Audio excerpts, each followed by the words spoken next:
Sekali lagi mengubah posisi duduk jadi makin tegak. Sambil meringis aku memegang kaki kanan yang pergelangannya masih sangat sakit. Melihat itu, satu dari mereka perlahan seperti meminta izin untuk memegang pergelangan kaki aku. Aku mengangguk mengiyakan.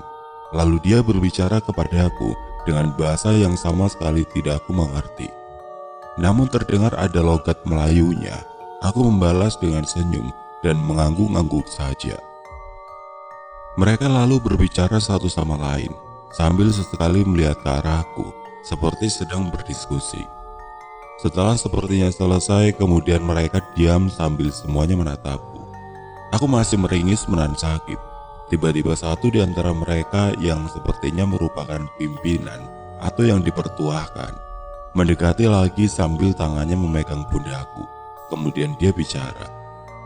Sama sekali aku tidak mengerti apa yang dia bicarakan, tapi secara tersirat dan dari gestur yang ditunjukkan, sepertinya mereka mengajak aku untuk ikut, entah kemana. Dari gelagatnya sepertinya kalau mereka orang-orang baik. Tidak ada sedikit pun hal yang menunjukkan kalau mereka jahat atau berbahaya. Maka dari itu aku tidak berpikir panjang untuk mengangguk dan tersenyum. Aku setuju untuk ikut. Kenapa memutuskan untuk ikut? Aku pikir kalau mereka adalah orang asli dari perkampungan sekitar sini, kaki gunung ini, mereka nantinya pasti akan menunjukkan jalan supaya tidak tersesat lagi. Ditambah yaitu tadi, mereka kelihatan benar-benar orang baik. Kemudian mereka pelan-pelan membantuku berdiri. Sungguh pergelangan kaki makin terasa sakit. Melihat aku masih meringis, salah satu dari mereka sekali lagi memegang mengelus pergelangan kakiku dengan perlahan. Setelah sudah benar-benar berdiri, barulah dengan jelas aku dapat melihat tinggi badan mereka sebenar-benarnya. Yang paling tinggi kira-kira hanya setinggi pinggangku saja. Yang terlihat masih remaja, malah lebih pendek lagi.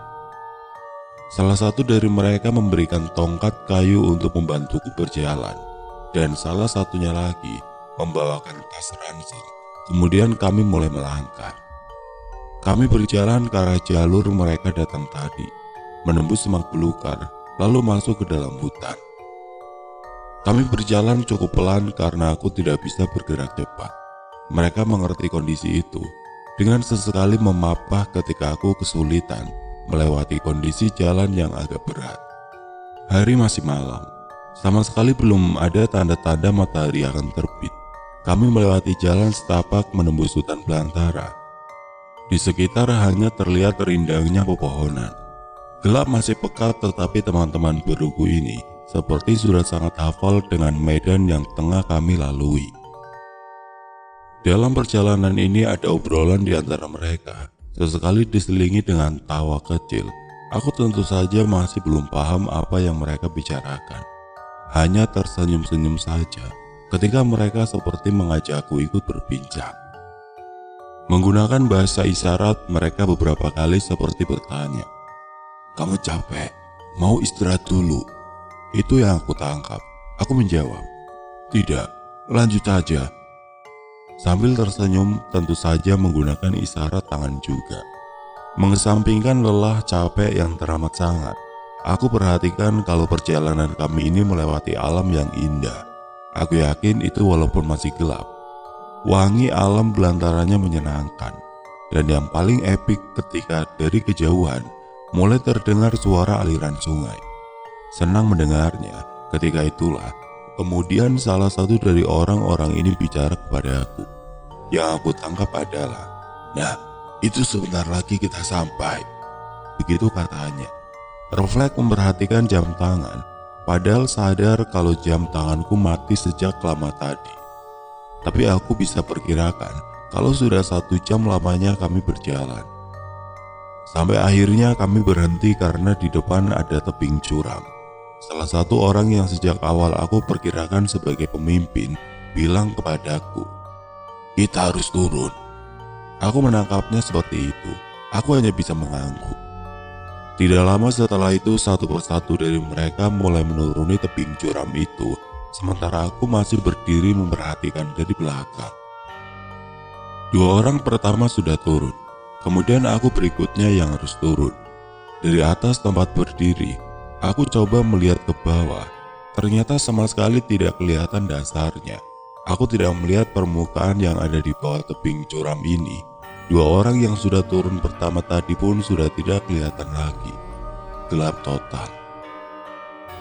Orang yang aku lihat sebagai pemimpin berbicara kepadaku masih dengan sedikit bahasa isyarat, dan aku menangkapnya. Ayo turun, pelan-pelan dan hati-hati. Begitu kira-kira yang beliau sampaikan. Aku menjawab dengan anggukan. Dalam keadaan normal mungkin aku tidak akan kesulitan menuruni tebing ini. Tetapi karena pergelangan kaki sangat sakit untuk digerakkan, maka sangat susah bagiku untuk turun. Untungnya, ada undakan-undakan kecil menyerupai tangga yang bisa digunakan sebagai pijakan. Pelan tapi pasti aku bisa menuruninya. Dalam gelap aku meraba mencari pijakan dan pegangan. Terus turun, yang aku sama sekali tidak tahu seberapa jauh jarak ke permukaan. Ternyata tebing curam ini cukup tinggi. Aku perkirakan lebih dari 20 meter. Lalu bercucuran, pakaian makin basah oleh keringat. Sungguh tebing yang sangat menantang. Sampai ketika ada tangan yang menggenggam kaki, aku langsung menoleh ke bawah. Ternyata dua orang yang pertama turun tadi, mereka langsung membantu memapahku untuk turun menginjak permukaan. Menuruni tebing curam selesai. Setelah sudah turun semua, tanpa istirahat langsung melanjutkan perjalanan. Perbincangan mereka berempat kali ini lebih sering terjadi daripada sebelumnya. Mereka juga makin sering melibatkan aku, walau masih susah untuk mencerna apa maksud dari omongan mereka. Tidak berapa lama dari tebing tinggi tadi, salah satu dari mereka menunjuk-nunjuk ke depan sambil berbicara padaku dengan senyum lebar. Aku menangkap artinya adalah itu kita sudah sampai. Aku balas tersenyum juga. Oh ya, sejak dari tebing curam tadi, suara aliran sungai terdengar makin dekat. Terlebih saat ini suaranya makin jelas, berarti kami sudah dekat dengan aliran sungai. Seperti tidak ada lelah mereka memapah membantuku berjalan. Walaupun kecil dan pendek, tetapi fisik mereka sungguh kuat. Pergerakan kami lebih cepat dari sebelumnya. Aku pikir karena sepertinya sebentar lagi akan sampai. Kita sampai. Salah satu dari mereka bilang seperti itu sambil tersenyum. Memang, aku melihat alam sekitar agak berbeda. Yang tadinya sangat rimbun pepohonan besar, kini aku sudah bisa melihat langit malam sangat luas. Pepohonan besar masih kelihatan tapi letaknya menjauh, mengelilingi satu dataran luas di tengah-tengahnya. Dan beberapa meter kemudian kami seperti memasuki satu wilayah yang aku masih belum jelas melihatnya karena masih gelap. Tanda kami masuk adalah ketika melewati semacam gapura yang berdiri di atas dua tiang setinggi kira-kira 2 meter. Gapura ini aku menganggapnya sebagai pintu masuk. Pintu masuk kemana? Entahlah, aku juga belum tahu. Seperti sebuah desa yang aku lihat ada beberapa bangunan berbentuk seperti rumah. Tidak terlalu besar berdiri dalam gelap.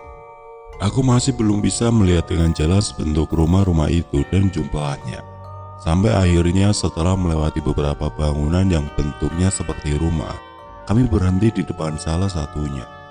Ternyata rumah-rumah ini berbentuk rumah panggung, namun tidak terlalu tinggi. Mungkin hanya 1,5 meter dari permukaan tanah. Untuk memasukinya, aku harus menaiki beberapa anak tangga menuju pintu utama. Ayo masuk, ucap salah satu dari teman baruku ini. Aku lalu perlahan menaiki tangga untuk masuk ke rumah yang terbuat dari kayu. Setelah sudah di dalam, aku harus sedikit menunduk karena atapnya tidak cukup tinggi buatku. Ketika semua sudah masuk rumah, barulah salah satu dari mereka menyalakan semacam lampu kecil yang bentuknya seperti obor, yang akhirnya menerangi seisi rumah.